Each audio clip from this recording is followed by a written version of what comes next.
Alors, aujourd'hui, on va s'attaquer à un produit qui fait un buzz monumental sur les réseaux sociaux, le fameux masque au collagène de Medicube. On va décortiquer tout ça ensemble pour voir ce qu'il en est vraiment. On le voit absolument partout, c'est vrai, mais la question que tout le monde se pose, c'est est-ce que ça marche? Est-ce que ça vaut le coup? C'est le moment de faire le tri entre la pub et la réalité. Allez, c'est parti, on se lance dans l'analyse. Alors, qu'est-ce qu'on nous promet? Eh bien, sur le papier, c'est assez alléchant. On nous parle d'un concentré d'hydratation, d'un booster d'élasticité, capable de lisser les ridules, tout ça grâce à son ingrédient star, le collagène marin. L'idée, c'est d'avoir une peau plus souple, plus rebondie. Ok, voyons maintenant si ça se vérifie dans les faits. Ok, commençons par le positif. Qu'est-ce qui fait que ce masque plaît autant? Quels sont ses vrais points forts? Le premier point, et c'est vraiment le truc qui revient tout le temps, c'est son hydratation. C'est indéniable, on parle d'un confort quasi immédiat, d'une peau qui est visiblement plus douce le matin et surtout, sans ce fameux film gras qu'on déteste tous. C'est typiquement le produit parfait pour un effet coup d'éclat juste avant de sortir. Et puis il faut le dire, la formule est assez clean, donc même les peaux sensibles peuvent souvent y trouver leur compte, et ça, c'est un vrai bon point. Bon, maintenant, il faut être honnête, aucun produit n'est magique. Il y a toujours un revers à la médaille. Alors regardons maintenant ce qui coince un peu. Quelles sont les limites de ce masque? Et c'est là que le bas blesse, un peu pour certains. Le point crucial, c'est qu'il ne faut pas se laisser avoir par le mot collagène. Attention, ce n'est pas un produit anti-rides miracle. Son effet est avant tout en surface, c'est de l'hydratation. Si on ajoute à ça un prix quand même assez élevé, si on veut l'utiliser souvent, et une texture un peu collante qui peut déplaire, eh bien, on commence à comprendre pourquoi les avis sont parfois plus partagés. Et ce témoignage, il résume parfaitement la situation. J'ai adoré le coup de fraîcheur, mais ma peau n'était pas métamorphosée, juste mieux hydratée. Voilà, tout est dit. On a ce plaisir de l'effet immédiat, cette sensation d'hydratation, mais si on s'attend à une transformation radicale, c'est là qu'on peut être déçu.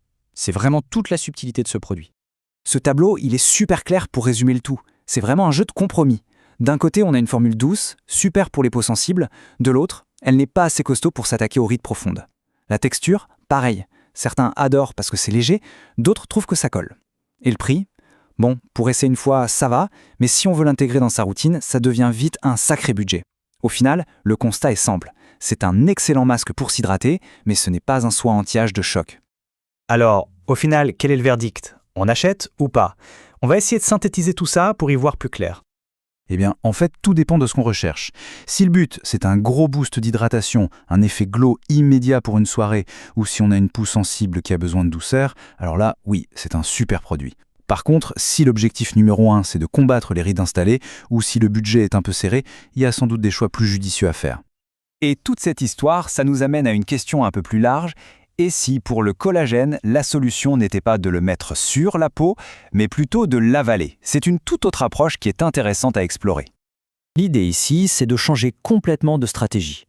On nourrit la peau de l'intérieur. On parle de compléments, souvent en poudre à boire. Le principe est simple. Au lieu de mettre une couche hydratante en surface, on donne directement au corps les briques, les peptides de collagène, pour qu'il puisse fabriquer et réparer son propre collagène. C'est une action de fond, sur le long terme. Et quand on met les deux face à face, on voit bien que ce n'est pas juste deux produits différents, c'est deux philosophies. Le masque Medicube, c'est le coup de pouce immédiat, l'effet cosmétique, rapide mais qui ne dure pas. Le complément à boire, c'est l'investissement sur le long terme, une approche plus biologique, plus lente, mais qui vise un résultat durable.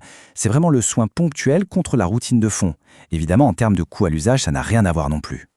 Donc, au-delà de ce masque en particulier, la vraie question à se poser est qu'est-ce qu'on cherche vraiment? Un coup d'éclat immédiat pour embellir sa peau en surface ou un travail de fond pour renforcer sa structure de l'intérieur pour l'avenir? Les deux peuvent d'ailleurs se compléter, bien sûr, mais ce sont deux besoins bien distincts. Alors, solution de surface ou soutien en profondeur? De quoi notre peau a-t-elle le plus besoin en ce moment? C'est la question à se poser.